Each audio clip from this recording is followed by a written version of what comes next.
Time, our awareness of time. There are many elements to being human. Talking, writing, loving, searching for understanding of the cosmos and of our place within it, reaching for the moon and towards the stars. A long list. We are also conscious and conscious of time. We are finite beings and we know it. The clock is ticking and we hear it.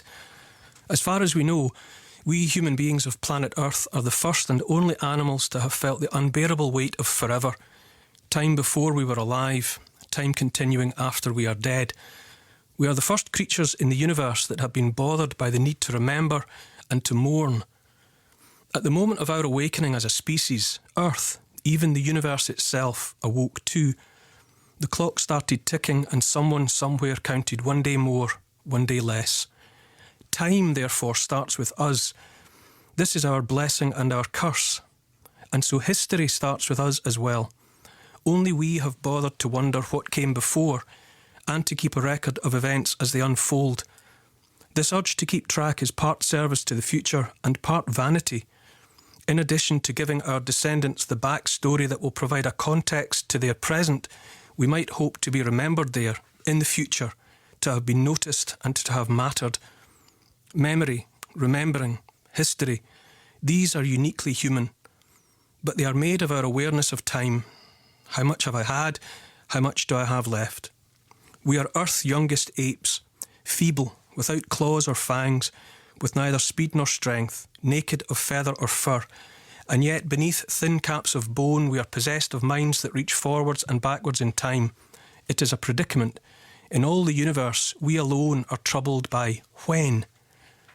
Without the ticking clock of time, though, we are adrift, in our lives and in the universe. As it is, because of our awareness of time, we are also confronted by the awful, and I use the word awful in its old sense, so that I mean time must give us pause, is worthy of our respect and our fear. Above all, I think time blesses us with responsibility. Alone among the animals, we might understand our predicament. Our time, however much each of us has, is limited. We know what is coming. In the meantime, it is up to us to decide what to do with the time we have. No matter what must happen, we might choose to pick up and shoulder as much as possible of the blessing and burden of being awake for a moment in an infinite universe. Time, this knowledge we have of time, makes life worth living. However much time I get with my wife, my children, my parents, will never be enough, and so it makes it a gift of incalculable value. This, if we are lucky enough to know it, is what it is to be alive and human. We hear all the time about the universe being the best part of 14 billion years old. But to some extent, I do wonder if all of that time didn't really just pass in less than the blinking of an eye until the accident of human consciousness, which, as far as we know, the other iterations of the human animal, Neanderthals or Homo antecessor or others may have been conscious in this way, but we know that Homo sapiens are conscious, although we don't know how long we've been conscious in that way. And I think it's that awareness, it's consciousness that actually creates time.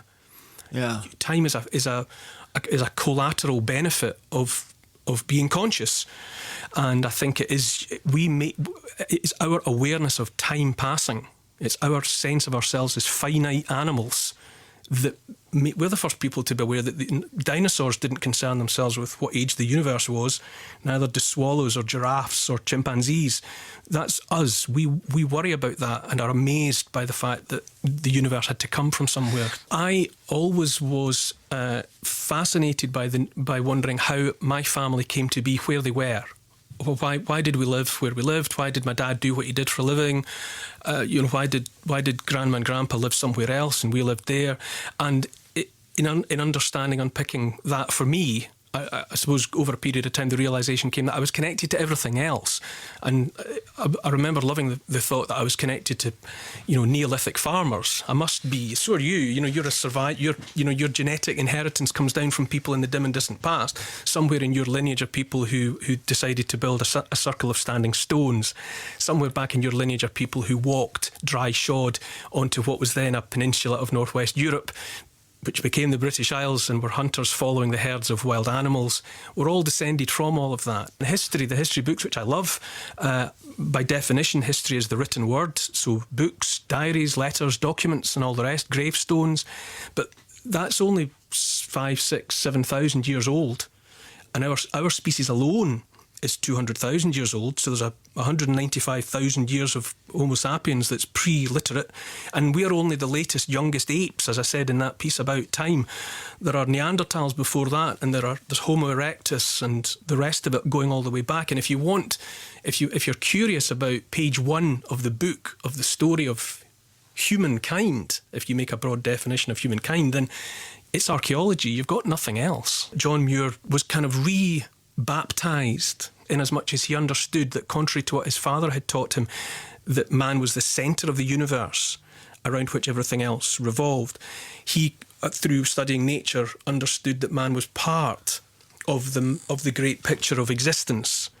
And that was a great revelation for him.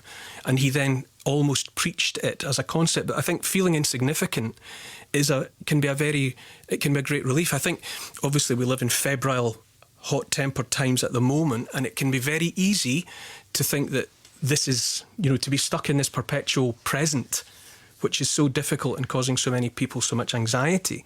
But there is definitely a relief in knowing that everything we have at the moment is a thin veneer that's scratched thin like too little butter over too much bread over a massive depth of time. King Solomon wore a ring that said, "This too shall pass," which was this reminder that, whatever's happening at the moment, give it a year, give it 10 years and it will be different. And there's just a fundamental comfort to be had from knowing that, step back, see the thinness and the immediacy of what's happening today, and remember that there was 10 years ago, 100 years ago, and there's a future and it'll all be different. All that you can do actually is bear a bit of responsibility and accept that life is finite. However long you'll get, however many years you have, you will definitely come to an end, and there will be pain and sadness in your life. People that you love, you will lose. You yourself will experience bad luck and illness and all. That is unavoidable. And all that you can do is stand up and take responsibility and carry the weight a little bit forward. But we have this idea about what happiness is. And happiness is becoming misunderstood. I mean, happiness is essentially the cessation of human suffering. Being happy is just having those moments in your life where there might just be brief moments now and again where you're not suffering, you're not in pain, you're not ill, no one's in particular trouble. That's happy. That might be as good as it gets. People striving after a state of happiness that can be sustained is futile. You cannot be happy for it's moments here and there. That's the most that you can hope for. And I think it's all so you say, why would I write this book thinking if I get up in the morning and nothing that I do matters? Everything you do matters, because the tiniest thing that you do, if you rinse a cup this morning, that means when you come in tonight there'll be a clean cup to have a cup of coffee from. That's a tiny improvement you can make to your own future just by rinsing a cup.